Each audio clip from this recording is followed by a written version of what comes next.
In this lesson, you'll learn about the user interface. You'll learn about libraries, the viewer, and the timeline. You'll update old events and projects from the earlier version of Final Cut. And you'll create a new library and import from a file or from your camera.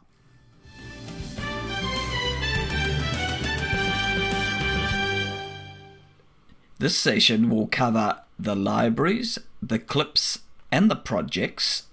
It will cover the viewer and the timeline. And starting on the left-hand side, the libraries are now these blue 4 squared icons. And within the libraries, you can have events.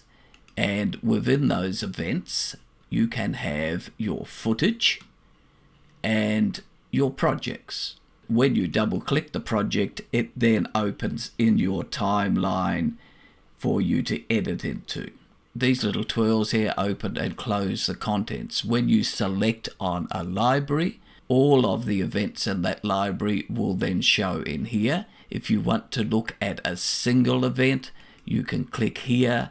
So it works a little bit like your iTunes libraries. If you think of this as your music, and if you think of this as your album, where all of your music or all of your photos are in the library, but you can have separate albums within those libraries. You can simply go to a library, select on the library, you can right click on that library and close the library, or you can come to the file menu and close the library. And if we want to close this one here, which is an untitled one, right clicking on it, close the library, and you'll see that the untitled library has now been removed, and any associated events and projects in that library will also be closed. If we look inside a library here, we can see that there is an event, and within that event we have raw footage,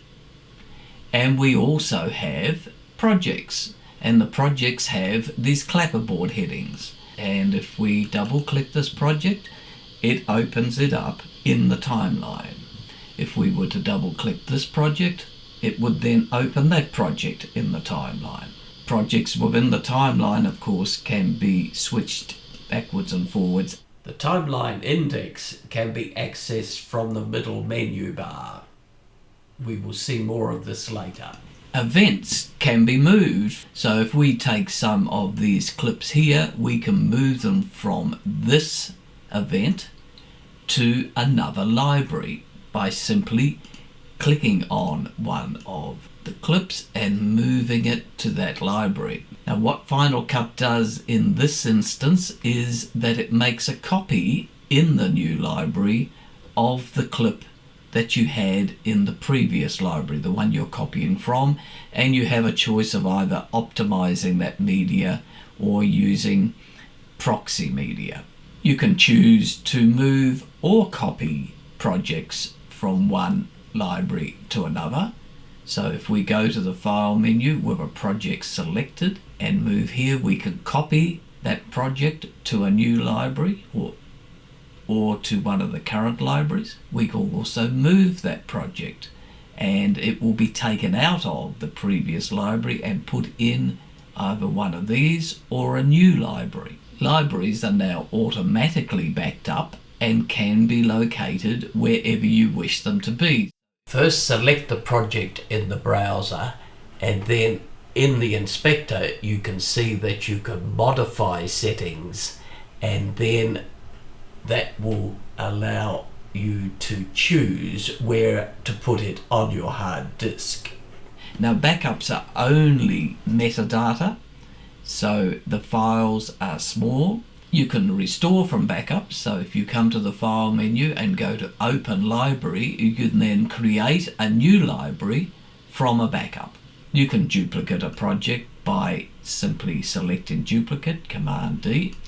But more importantly, we can now create a snapshot project, and this is a project much similar to the Final Cut Pro Studio project duplication, where you could take a snapshot in time of an individual project, just the metadata of that project, and then continue to edit that independently of the previous or the duplicated project. Over here we have the viewer, and if we select on footage in the event that's within the clip, then that frame will then show in the viewer. If we select on footage in the timeline, then that frame where the playhead is marked here is now showing in the viewer. You can also show a second viewer as an event and selecting show event viewer, and then that viewer there will show you what's in the event, while this viewer on the right shows you what's in the timeline. So there's the item in the timeline, there's the item in the viewer. Further to the right we have the inspector, which can be opened and closed with this button here. And then finally at the bottom on the right hand side there are the effects. And on the very right here you have your music levels, and they can be activated by clicking on the audio levels in the center here, so that will turn them on and off on the right hand side. Now that we've looked at what libraries do, let's see how we create a new library, and then in the process we will create a new event and also a new project. So if we go to the File menu now and we select New, we can see we can create a new library. And this now gives us the opportunity to title this library, so we'll call it Basic.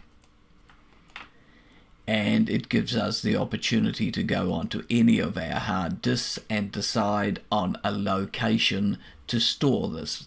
We'll give it a new folder and we'll call it Basic. And now that library is saved on that hard disk. And showing under the libraries, there is the Basic library. Now every library must contain an event, so by default it will create a new event with the date. We can simply change that and we will call this new event. So that's now created a new library and a single new event in that library. If we want to create a second event in that library, we can go to New, select Event, and give that one a name, and we'll call that second. And it's going in the Basic library, but we could choose to put it in any of these other libraries. And now we have a second event in the Basic library. Should we want to now create a project associated with either of those events, we can select the event and go to the File menu, select New, select Project, and then this gives us the opportunity to create a new project, and that is going in the event, new event in the Basic library, or you could decide to put it in one of these other ones. And now we have the opportunity to set, based on the first video clip, the project will have the same codecs and characteristics as the footage that you've imported.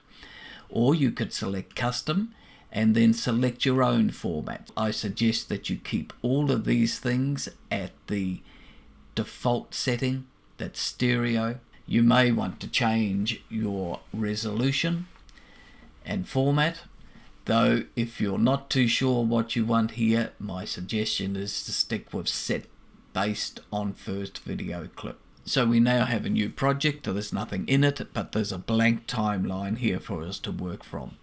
We're going to import some footage now.